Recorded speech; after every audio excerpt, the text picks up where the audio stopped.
Here in front of me, we finally have in the office the ASUS CM3 Detachable Chromebook. And if you don't know anything about this Chromebook, what you really need to know is this is ASUS's take on another popular form factor in Chromebook that's come out before by Lenovo, the Lenovo Chromebook Duet. So let's just jump in the box and see what this thing's all about. But before we hop in the box, a quick shout out to MediaTek, who is powering our On the Run to 200K giveaway. If you didn't know, our YouTube channel is approaching 200,000 subscribers, and as a celebration of that milestone, we're giving away a bunch of stuff that is powered by MediaTek. So if you're interested and would like to get entered to win some of this stuff, just check the link in the description below, follow those links, get entered, and good luck. So I'm not going to avoid the inevitable comparisons between this and the Chromebook Duet from Lenovo. I mean, they're very similar devices. They have the exact same MT8183 processor from MediaTek inside, same 4 gigs of RAM, same 128 gigs of internal storage. They both come with detaching keyboards and kickstand cases, but there are some differences between this one and the Duet, and honestly, you're going to pay for it. So $369, I think, is what you can get this particular one for.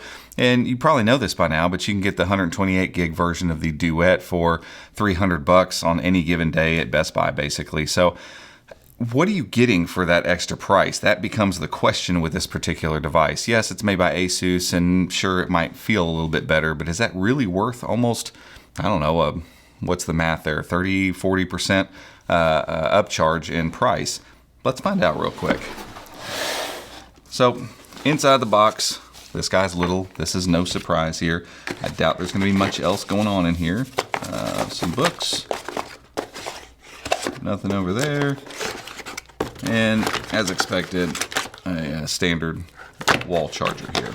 So again, nothing out of the ordinary here. This is not an expensive Chromebook per se. It is more expensive than the Lenovo Chromebook Duet, sure, but it's not expensive. So, what do we get here in the box? There are a couple unique things on the outside before we even open this Chromebook up that differentiate it from the Duet, for instance. And one is the back panel. So just like the Duet, you've kind of got this cloth fabric cover on the outside, on both sides, that's not actually part of the Chromebook itself. So if I were to detach this here, I can detach that there, and then we actually see the Chromebook itself, or the Chromebook tablet, or detachable, or however you want to call it. It is nice and thin, so we'll talk about it first, actually, before we'll talk about the build quality here for just a second. A lot like the Duet, you know, nice and firm, but nice and light as well. We're looking at an all aluminum back here, I believe, from ASUS, but the same kind of derivative design here. So we've got two speakers up on the top. You've got your mics up here on the top. On the side over here, you've got a power and volume rocker.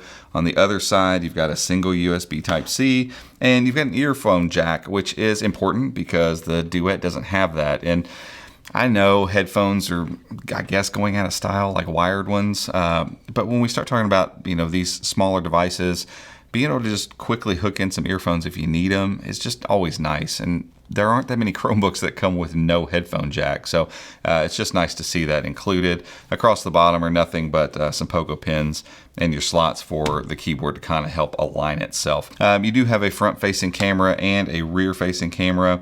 The megapixels on those, give me just a second. We'll see if they're on the box. I want to say they're 8 and 5. We'll see if they're listed here. No, we'll have to check on that. I believe they're 8 and 5 megapixels, but let's be honest, it's a Chromebook tablet. The cameras aren't going to be great, but as long as they're decent and you can do some video chatting and maybe take a picture or scan some documents or something with this rear-facing camera, we'll check it out here once we get it powered on and going.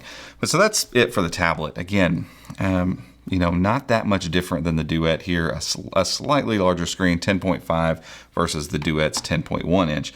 But some of the interesting differences come in. First, we'll say with the keyboard. Actually, you know what? First, let's talk about the back of this thing. You can see right there, it's got a 4-way hinge on it, which is very unique. And I remember when the first renders of this device came out, we were thinking maybe they just messed up the Photoshop on it or something, because they were like standing it up horizontally and in portrait. But just like the Duet, the back just magnetically attaches on, and it's relatively firm. It's a little slidey, you can kind of see there, but you know, it's on there pretty good. And so the general use case is crank it out like that, stand it up in whatever way you want. And you can see right there, it kind of slipped. It actuates down to about that far, which isn't crazy far, but good enough. And then you can stand it up a little more upright. But the real trick this thing has is the ability to do the same thing in portrait. And so say you're using it for music, or you're using it as a showcase for photos, or you just want to read your content in a vertical orientation. There's probably a handful of use cases where this would be kind of cool. Ultimately, it's just a neat trick, and it's a cool thing for the case to be able to do. And again, it magnetically attaches down there, so it kind of sits flush, even though I will say the edges of this thing are kind of scratchy and kind of rough. So this doesn't feel like, wow, this is super ultra premium. It feels a little bit cut out and scratchy to the touch here. But again, having a stand case that can do that is pretty cool. So now let's talk about the keyboard and what kind of makes this unique. Again, ultimately this is a pogo pin magnetically attaching keyboard. We've seen this before on other Chromebooks. It clicks into place really nicely, and I like that. Let me move this stand out here, and I can, man, even when opening that, I kind of feel this wiggle around. I don't love that.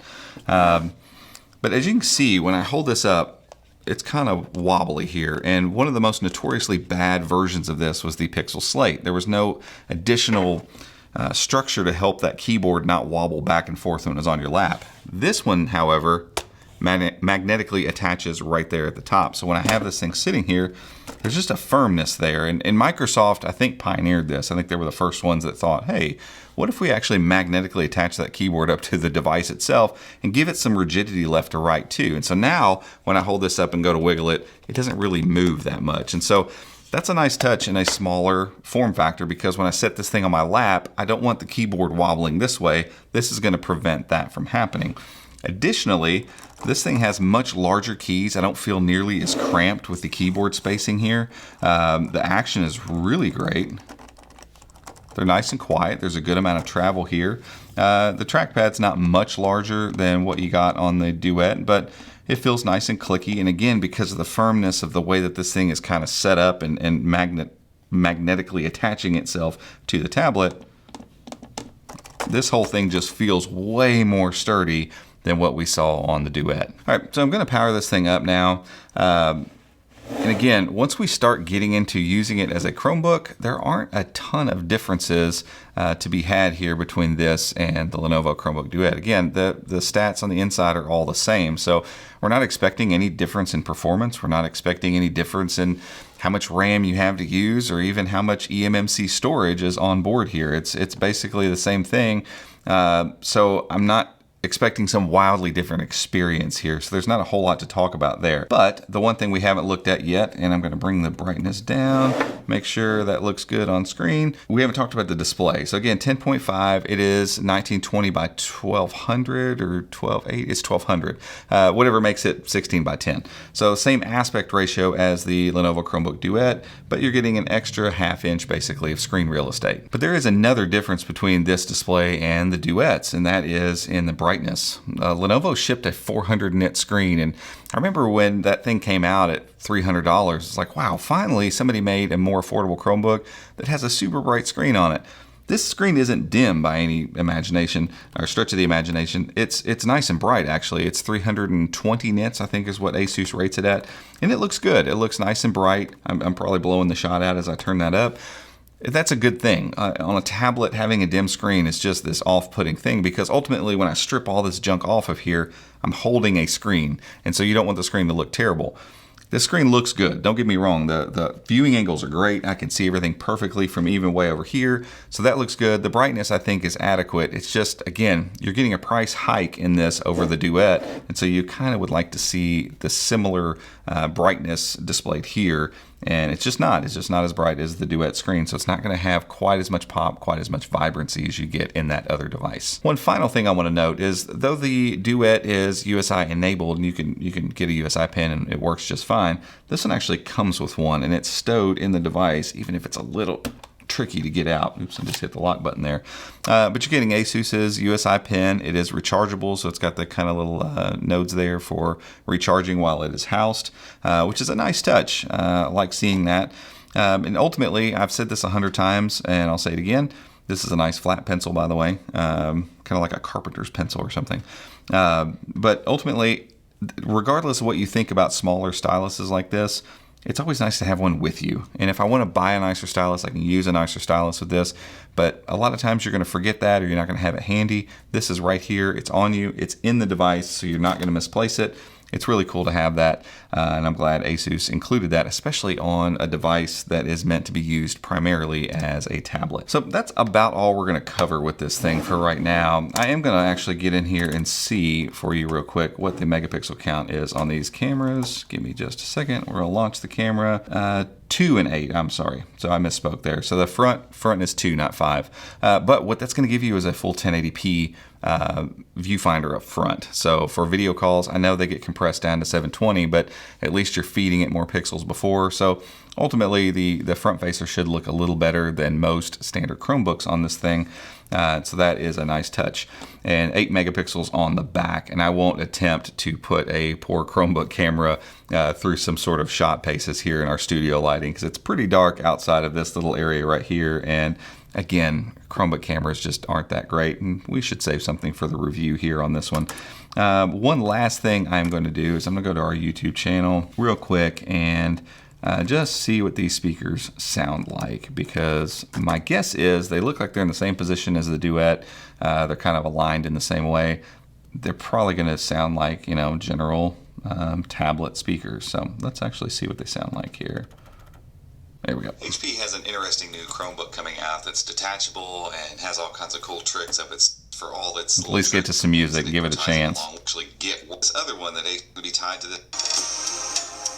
Yeah, so no bass, barely any mids, and take a look at this whole thing. It's not really loud. I mean, I'm not having to really talk much to get over the volume, and that's cranked. That's full volume right there. So.